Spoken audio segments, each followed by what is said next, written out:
Hello students, myself Professor Ankur. I welcome everyone for the GATE sum session on analog circuits. Today we are going to solve important sum on the topic of OPAMP. This is our fifth sum session on OPAMP. Let's start the sum session now.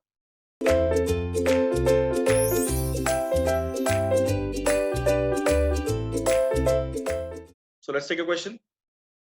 This question is from the GATE 2012 ECE paper, and the question is: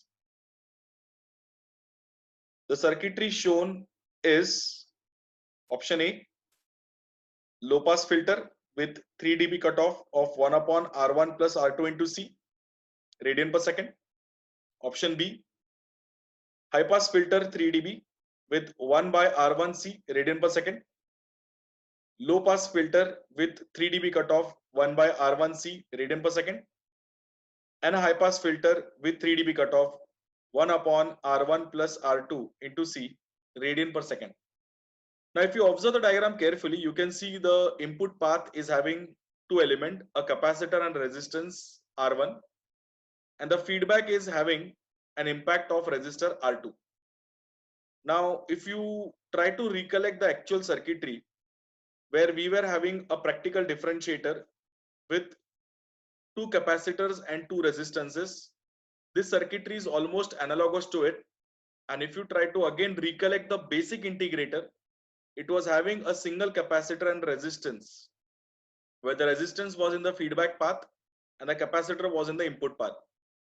So it's a hint that it is going to be a high pass filter.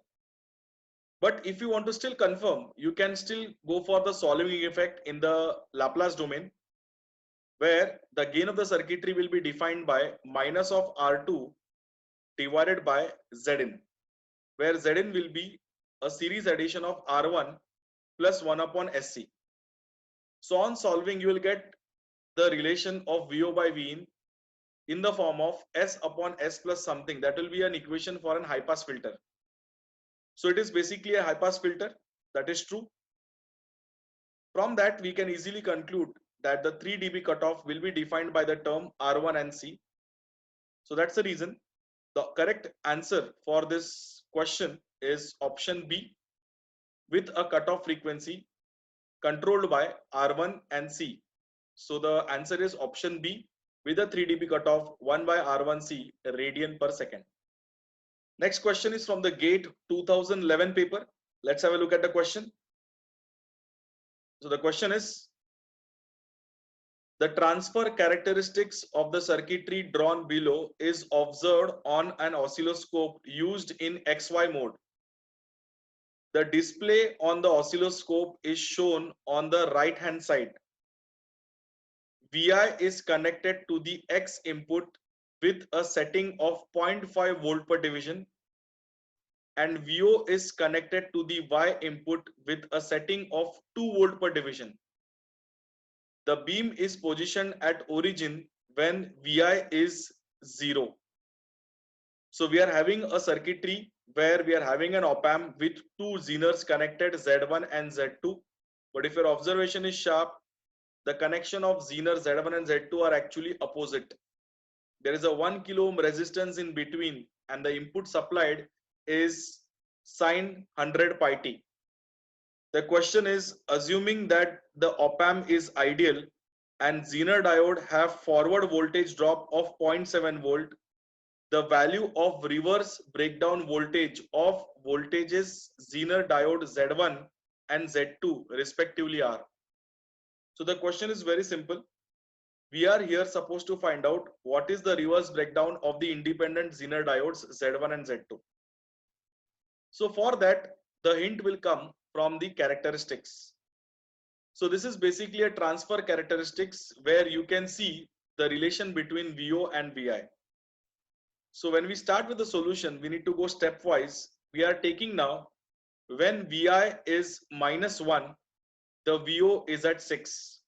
Now, how do we conclude from this? Because if you look at the graph carefully, on the x-axis, you are traveling 2 units, and on the y-axis, you are traveling 3 units, where the x-axis unit value is 0.5 volt. So when you travel 2 units on the negative side, from the origin, it is -1 volt. And that time the output height is at 3 unit box. So 2 volt is 1 unit box. So 2 into 3 will give me 6 volt. So the logic here is when the value of Vi is -1 volt, Vo is going to be 6 volt. So when the Vi value is -1 volt, Vo is going to be 6 volt. If you check carefully, we have traveled on the x-axis negative side 2 boxes, and on the y-axis you have traveled 3 boxes, where every box on x is 0.5 volt and every box of y is going to be 2 volt. So when the value of Vi is -1 volt, the value of Vo will be 6.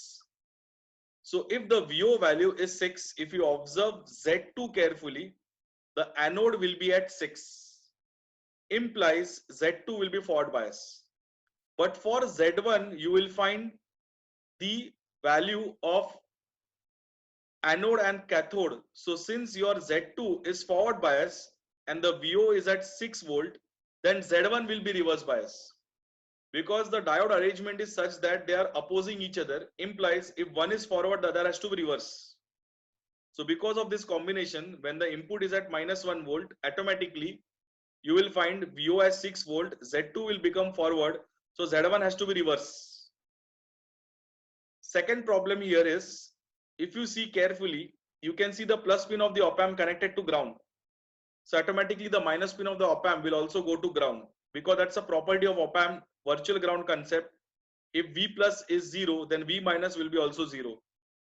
So when you start applying a KVL here, you will get VRB1 plus 0.7 minus 6 equal to 0.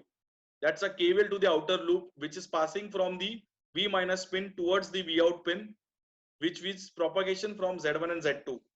So automatically the value of VRB1 comes out to be 5.3 volt. So once you get 5.3 volt, you can easily see the option is option D, but still we'll verify the second part. The next part is when the Vi value is +1 volt, Vo will be -4. Now if you observe again, when you travel on the x-axis on the positive side, again you are covering 2 units on the x-axis and also 2 units on the y-axis. But the 2 units on the y-axis on the negative side. And that's the reason when the input is +1 volt, the Vo value is -4. And since the Vo value is -4, automatically Z2 will become reverse and Z1 will become forward bias. So when we apply a KVL here, again to that output loop, you will get minus of 0.7 minus VRB2 plus 4 is equal to 0. So automatically the value of VRB2 comes out to be 3.3 volt. So now we got the value of reverse bias for diode 1 as 5.3 and the reverse bias for diode 2 is 3.3. Automatically the correct answer for this question is option D, 5.3 volt and 3.3 volt. I'll repeat what we have done here. First of all, we need to look at the characteristics carefully and we need to go for 2 extreme logics where you're traveling on the positive x-axis and the negative x-axis. So when you travel on the negative x-axis, you are traveling by 2 boxes. That time the output is positive and the height is 3 boxes. So that's the reason we came to a first conclusion that when the Vi value is -1 volt, Vo is 6. Second is when you travel on the x-axis positive side by 2 boxes, the output goes 2 boxes lower. So it is as good as when the Vi is +1, the Vo is -4. Now depending on the status of output, you are figuring out the status of Zener Z2. Because when the Vo is positive, Z2 will be forward bias, and the Vo is negative, Z2 will be reverse bias. And accordingly, Z1 will adjust to forward and reverse bias because they are complementing each other. And then when you apply KVL to that output loop, you will get the situation or the reverse bias voltage for the respective diodes. So from this, we got reverse bias voltage for Zener 1 as 5.3 and Zener 2 as 3.3. So the correct answer is option D, 5.3 volt and 3.3 volt. This is from the GATE 2010 paper. So the question is, assuming the op-amp to be ideal, the voltage gain of the amplifier shown in figure is. So here is the figure. So we are supposed to find the gain. So now, first of all, we need to understand here the output point Vo is actually a common point between R2 and R3. So now we can assume that the node of inverting pin is Vx and the center point between R2 and R3, the junction point is Vy.